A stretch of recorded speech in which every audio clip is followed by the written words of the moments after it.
علی بھائی اگلا سوال ہے، اہل تشیع کے ممبروں سے عموماً بڑے ذمہ دار علماء کی جانب سے بھی سیدنا عمر فاروق رضی اللہ عنہ کو نعوذ باللہ سیدہ فاطمہ سلام اللہ علیہا کے قاتل کے طور پر پیش کیا جاتا ہے، نعوذ باللہ من ذالک۔ اور اس سے بھی بڑھ کر خطرناک بات یہ ہے کہ سیم اسی طرح کی گفتگو آپ کے مرشد مولانا اسحاق فیصل آبادی صاحب نے بھی فرمائی ہے۔ علی بھائی اس حوالے سے آپ کا موقف کیا ہے؟ میں موقف تو اپنا بعد میں دیتا ہوں نا، پہلے تو یہ مولانا اسحاق صاحب کے اوپر جو اہل حدیث نے جھوٹ باندھا ہے نا، اللہ تعالیٰ ان کو ہدایت دے، ان لوگوں نے مولانا اسحاق صاحب کے ساتھ دو نمبری کی ہے، اور اس کے باوجود مولانا اسحاق صاحب نے اپنی زندگی میں ویڈیو ریکارڈ بھی کروا دی تھی، کلیریفیکیشن دی تھی کہ آپ نے میری ویڈیو آؤٹ آف کنٹیکسٹ پیش کی ہے۔ 40 اہل حدیث علماء نے مل کے ان کے اوپر گمراہی کا فتویٰ لگایا، حالانکہ مولانا اسحاق صاحب نے ریٹن میں ان کو دیا تھا کہ میری یہ بات یوں نہیں یوں تھی، اور چونکہ اہل تشیع نے بھی آدھی ویڈیو کاٹ کے چڑھائی۔ سر آپ اپنے بابوں کی آدھی ویڈیو کاٹ کے چڑھائیں، میں کبھی بھی اس کے اوپر کلپ نہیں بناؤں گا جب تک میں پوری بات دیکھ نہ لوں۔ آپ نے جو ہے وہ ایک مجلس میں کہا کہ حضرت عمر جو ہے وہ قاتل ہیں، تو انہوں نے پہلے تو پھکی دی ہے کہ اگر میں ان کو قاتل سمجھتا ہوتا تو میں حضرت عمر ان کو کہتا، اور رضی اللہ عنہ کہہ رہا ہوتا جو میرے نبی کی بچی کا قاتل ہے۔ تم لوگوں کی عقل نہیں کام کرتی کہ اگر میں اس کو قاتل سمجھتا ہوتا تو میں اس کو رضی اللہ عنہ کہہ رہا ہوتا؟ Point to be noted. اس میں انہوں نے یہ بات کی تھی کہ جب شیعہ کو یہ بتایا گیا ہے شیعہ کے حوالے سے کہ حضرت عمر قاتل ہیں حضرت فاطمہ کے، نعوذ باللہ، تو انہوں نے گالیاں دینی ہے نا۔ انہوں نے یہ نہیں کہا تھا کہ میرا یہ عقیدہ ہے، اور ساتھ انہوں نے آگے جو بولا وہ انہوں نے کاٹ دیا۔ وہ ویڈیو وہ بھی لاکھوں لوگوں نے دیکھی ہے، پڑی ہوئی ہے، وہ آپ اوریجنل ویڈیو بھی دیکھ لیں بغیر کٹنگ کے۔ تو انہوں نے کہا سنیوں کو تو یہ بتایا گیا ہے کہ یہ دل و جان سے نبی کے جانثار تھے ابو بکر و عمر، تو انہوں نے تو شانیں ہی بیان کرنی ہے نا، تو یہ انہوں نے کاٹ دیا۔ تو انہوں نے تو یہ بات بھی کی تھی۔ پھر انہوں نے کلیئر کیا کہ میں حضرت عمر کو نعوذ باللہ سیدہ فاطمہ کا قاتل نہیں سمجھتا۔ اگر آپ اس کو ڈیپ ڈگ کریں گے، دنیا کی جتنی کتابوں میں سیدنا عمر پہ یہ الزام لگایا گیا کہ وہ نعوذ باللہ حضرت فاطمہ کے قاتل ہیں، اس کی اصل ایک ہی سند ہے، ایک ہی کتاب ہے جس سے ساروں نے لی ہوئی ہے، اور وہ کتاب ہے سلیم بن قیس ہلالی کی۔ اردو میں ہم سلیم بولتے ہیں، یہ لفظ سلیم ہے عربی میں۔ یہ کہتے ہیں حضرت علی کے اصحاب میں سے تھا، تابعی تھا، ان کے ساتھیوں میں سے تھا۔ جب حجاج ابن یوسف نے شیعان علی کے اوپر ظلم کیے تو یہ چھپ کے ابان بن ابی عیاش کے گھر میں اس نے پناہ لی، پوری زندگی اس کے ساتھ رہا۔ مرتے مرتے یہ کتاب اس کے حوالے کی اور کہا کہ میں تو جا رہا ہوں، تو یہ کتاب امانت ہے تیرے پاس، امت تک پہنچانی ہے۔ اس کے بعد ابان بن ابی عیاش اس کتاب سے روایتیں بیان کرتا تھا۔ اب یہ نہیں پتا کہ یہ روایت اس کتاب میں لکھی بھی ہوئی تھی کہ نہیں، یہ وہ خود سے بیان کرتا تھا، کیونکہ ابان بن ابی عیاش خود کذاب ہے۔ کذاب بندہ اگر روایت بیان کر رہا ہو تو اس کی اتھینٹسٹی خود ہی ختم ہو جاتی ہے۔ ابان بن ابی عیاش وہ ہے جس کو صحیح مسلم کے مقدمے میں امام مسلم نے لکھا ہے کہ یہ کذاب جھوٹا راوی ہے، بلکہ دو تابعین تبع تابعین آپس میں ملاقات کرتے ہیں تو اور وہ اس کو بتاتا ہے کہ میں نے جو ہے وہ 1000 سے زیادہ حدیثیں ابان بن ابی عیاش سے سنی ہیں، اور وہ کہتا ہے پھر میں نے نبی علیہ السلام کی خواب میں زیارت کی تو آپ نے صرف 5 یا 6 حدیثوں کی تصدیق کی، باقی سب پہ آپ نے فرمایا میری حدیثیں ہی نہیں ہیں۔ ابان بن ابی عیاش کا یہ حال ہے۔ یہ 140 ہجری میں یا 146 ہجری میں فوت ہوا ہے۔ کذاب،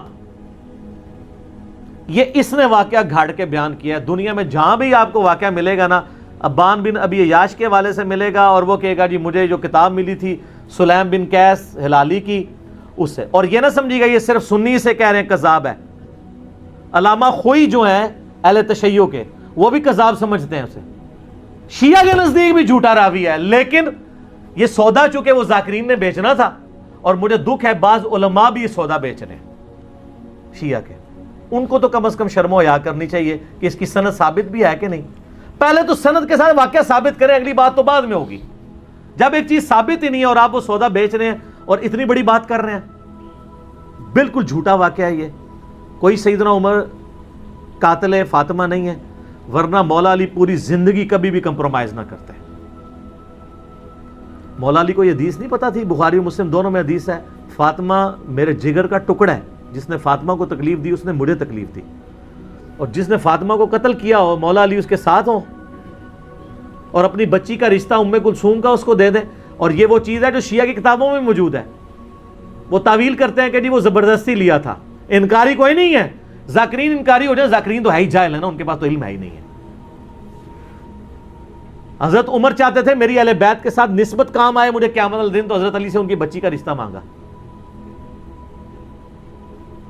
تو اس طرح ہوتا. پھر حضرت علی رضی اللہ تعالیٰ عنہ چیف جسٹس کا عہدہ قبول کرتے حضرت عمر کے دور کے اندر کہ تو میرے بیوی کا قاتل ہے تو ہاں میں تیرا عہدہ قبول کرتا ہوں. اور ناج البلاغہ سے میں نے خطبہ بتایا, جنگ قادسیہ میں جانے سے روکا ہی مولا علی نے ہے کہ عمر اگر تو مارا گیا تو پیچھے ہمارا ستیہ ناس ہو جائے گا. ان کی جان کو قیمتی سمجھتے ہوتے, اپنے بیوی کی قاتل, اور بیوی نہیں صرف جنتی عورتوں کی سردار. بخاری مسلم حدیث ہے میری بیٹی فاطمہ جنتی عورتوں کی سردار ہے. اور ترمذی میں آگے الفاظ ہیں حسن و حسین جنتی نوجوانوں کے سردار ہیں. تو ہم تو مولا علی کے ساتھ کھڑے ہیں بھی علیہ السلام. وہ شیخین کے ساتھ رہے, خلفائے ثلاثہ کے ساتھ رہے. میرا یوٹیوب پہ کلپ ہے خلفائے ثلاثہ کی شان مولا علی کی زبانی ناج البلاغہ سے, سنی کتابوں سے نہیں, شیعہ کی ناج البلاغہ سے. لاکھوں لوگوں نے دیکھا ہے, HD کیمرے میں نے سارے خطبات دکھائے ہیں. یہ بالکل جھوٹ ہے کہ وہ نعوذ باللہ سیدہ فاطمہ کے قاتل تھے اور کہتے ہیں دروازہ پھینک دیا. اللہ کے بندو, دروازے تو اس ٹائم ویسے ہی کوئی نہیں تھے, تو دروازہ کوئی نہیں گرایا, وہ پردے ہی ہوتے تھے, دروازہ وغیرہ کوئی نہیں گرایا. یہ بالکل جعلی بات ہے, جھوٹی بات ہے, اور یہ فٹ نہیں بیٹھتی ہے. باقی ایک اس میں عرض کر دوں خطرناک بات. المصنف ابن ابی شیبہ میں ایک روایت ہے کہ حضرت علی کے گھر میں خلافت کے حوالے سے مشورے چل رہے تھے. اگرچہ حضرت ابوبکر صدیق کو وہ ایک حادثاتی طور پہ سقیفہ بنی ساعدہ میں خلیفہ چن لیا گیا. تو اس روایت میں آتا ہے کہ حضرت عمر آئے اور سیدہ فاطمہ کے گھر کے باہر کھڑے ہو کے انہوں نے کہا, اے فاطمہ آپ رسول اللہ کی بیٹی ہیں اور ہمیں دنیا میں رسول اللہ کے بعد سب سے بڑھ کر عزیز ہیں, لیکن مجھے پتا چلا ہے کہ یہ زبیر اور علی اور انصار مدینہ آپ کے گھر میں مشورے کرتے ہیں آ کے خلافت کے حوالے سے, جبکہ آپ کو پتہ ہے کہ حضرت ابوبکر کو خلیفہ چن لیا گیا ہے. آپ لوگوں نے بیعت نہیں کی ہے, وہ آپ کا اپنا حق ہے, لیکن اس کی وجہ سے مسلمانوں کی اگر آپ جمعیت کو توڑیں گے تو میں آپ کو وارن کرنے آیا ہوں کہ آئندہ مجھے اگر ایسی اطلاع ملی تو میں آپ کے گھر کو آگ لگا دوں گا. یہ روایت ہے المصنف ابن ابی شیبہ میں.